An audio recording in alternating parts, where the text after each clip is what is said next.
Eksistensi merupakan tugas utama dalam perkembangan diri remaja.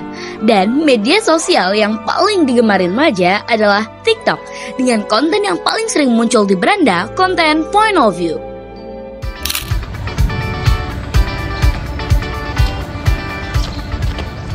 Assalamualaikum warahmatullahi wabarakatuh. Hi everyone, I'm Asraful Amali And I am Clara Natasha. We are the creative team from MTSN1 Tanggamus with the proposal title Behind the Scene Eksistensi Remaja pada Media Sosial TikTok melalui konten Point of View. Clara, apa sih yang mau terbaik penelitian ini?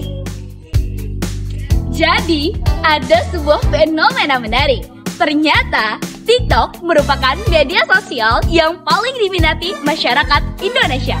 Penggunanya mencapai 92,7 juta. Dan yang lebih menariknya lagi, pengguna TikTok didominasi oleh remaja. Oh, ini konten BOB.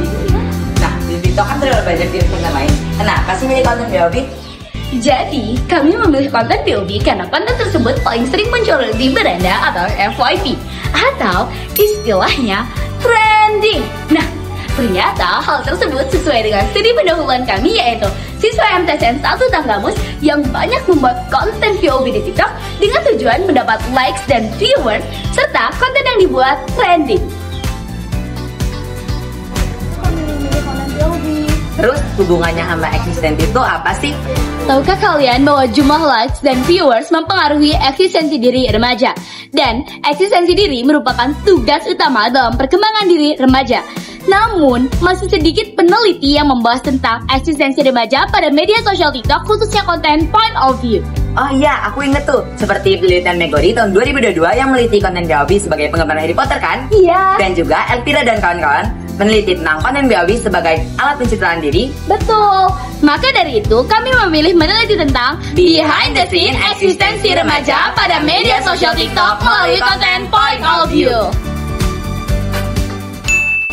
Jadi, apa sih tujuan penelitian ini? Tujuan kami meneliti konten BOB adalah 1. Untuk mengetahui alasan remaja membuat konten BOB di TikTok, dan 2. Bagaimana dampak konten BOB pada media sosial TikTok terhadap eksistensi remaja. Lalu, metode yang digunakan apa sih? Metode yang kami gunakan adalah metode kualitatif dengan pendekatan studi kasus. Informan penelitian kami adalah 8 siswa MTS Negeri 1 Tanggamus yang aktif membuat konten BOB di TikTok. Informan ini kami pilih dengan teknik snowball sampling. Data yang didapatkan dari informan kami dapatkan dengan wawancara semi terstruktur. Setelah didapatkan, data pun kami analisis dengan pendekatan Miles, Huberman, dan Saldana. Dari penelitian ini, kami menemukan 2 alasan utama remaja membuat konten POV di TikTok. Pertama, ekspresi diri. Banyak dari kami membuat konten POV untuk berbagi cerita, perasaan, atau ide yang sulit diungkapkan di dunia nyata. Yang kedua, eksistensi diri. Jumlah likes dan viewers membuat kami merasa dihargai dan diakui di media sosial. Konten POV memiliki dampak positif, seperti meningkatkan kreativitas dan kepercayaan diri. Namun, ada juga dampak negatifnya, yaitu membuat kita ketergantungan pada media sosial, juga dapat membuat kita merasa down ketika mendapatkan hate comment.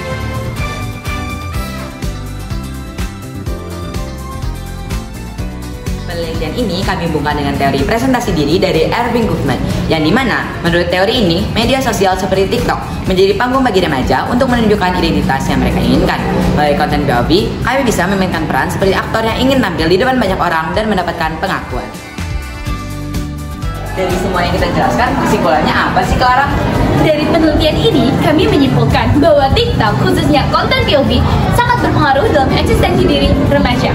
Meskipun memberikan ruang untuk berkreasi dan meningkatkan kepercayaan diri, namun ada sisi negatif yang perlu kita waspadai, seperti ketergantungan pada pengakuan sosial.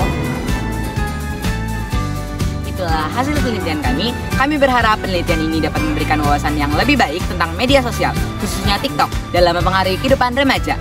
Thank you for your attention. And we believe this research will contribute positively to many. Wassalamualaikum warahmatullahi wabarakatuh.